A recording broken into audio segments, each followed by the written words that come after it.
Hi friends, today அழகே அழகே சீரியலோட எபிசோடோட புறமோ தான் பார்க்க போகிறோம். வாங்க வீடியோக்குள்ளே போகலாம். மதி பார்த்தீங்கன்னா ஆரம்பத்தில் யாரையும் எந்த கேள்வியும் கேட்காம தான் இருந்தாங்க. எந்த கேள்வியும் கேட்காம இருக்கிறதுனால தான் மலர் அந்த இடத்துல இருக்காங்க அப்படின்ட்டு யோசிக்கிறாங்க. நம்ம எந்த கேள்வியும் கேட்கலன்னா அந்த வீட்டில் ஒரு வேலைக்காரி மாதிரி இருப்போம். டேபிள் சேர் மாதிரி ஒரு பொருளாக தான் நம்மளை நினைப்பாங்க அப்படின்னு சொல்லிட்டு யோசிக்கிறாங்க. அதுக்கப்புறம் பார்த்தீங்கன்னா மதி ஜாக்கிங் போனதை ராகவன் பார்த்துட்டு கேள்வி கேட்குறாரு. இதனால் மதிக்கு கோபம் வருது. அவங்களும் எதிர்த்து கேள்வி கேட்குறாங்க. இதை பார்த்து சுரேஷ் கோவப்படுறாரு. கோவப்பட்டு மதிய ரூம்குள்ளே கூப்பிட்டு போயிட்டு திட்டுறாரு. என்ன இது, பெரியவங்ககிட்ட இப்படி தான் பேசுவியா? அவங்க வீட்டில் இப்படி தான் சொல்லி கொடுத்து வளர்த்துருக்காங்களா? அப்படின்ற மாதிரி பேசுகிறாங்க. மதியம் பார்த்தீங்கன்னா கோவத்தில் ஆமாம் நான் இப்படி தான் பேசுவேன் அப்படின்றாங்க. சுரேஷ் பார்த்தீங்கன்னா பேரில் மட்டும்தான் மதியா இருக்குது, வேறு எந்த செயலில் மதியா இல்லை அப்படின்ற மாதிரி சொல்கிறாரு. மதி பார்த்தீங்கன்னா கோவப்பட்டு குளிக்க ரூம்குள்ளே போயிடுறாங்க. சுரேஷை ராகுன்னு கூப்பிடுறாங்க. எதுவும் பேசாத விடு, இருக்கிற வேலையை போய் பாரு அப்படின்ற மாதிரி சொல்கிறாங்க. அப்போ சொன்ன உடனே என்ன வேலை இருக்குது அப்படின்ற மாதிரி ரூம்குள்ளே போயிடுறாரு திருப்பணும் சுரேஷ்.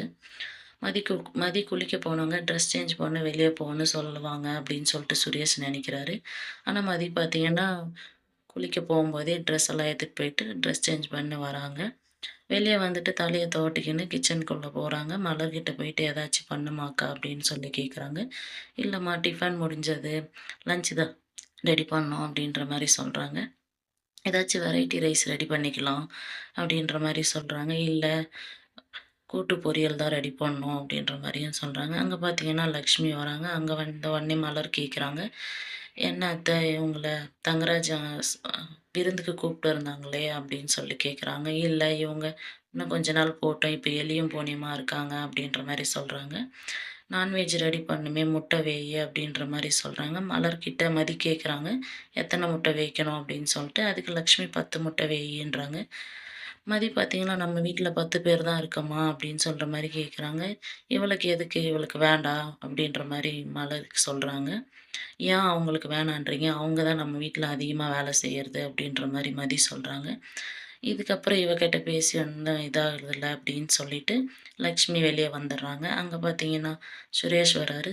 சுரேஷ் வந்துட்டு மதியை கூப்பிட்றாங்க. ஏன் இங்கே வா, உங்ககிட்ட கொஞ்சம் பேசணும் அப்படின்னு சொல்லிட்டு. மலர் பார்த்தீங்கன்னா உன்னை தான் கூப்பிட்றாங்க மதி அப்படின்றாங்க. என் பேர் மதி, இல்லை மதின்னு கூப்பிட்டா தான் நான் போவேன்றாங்க.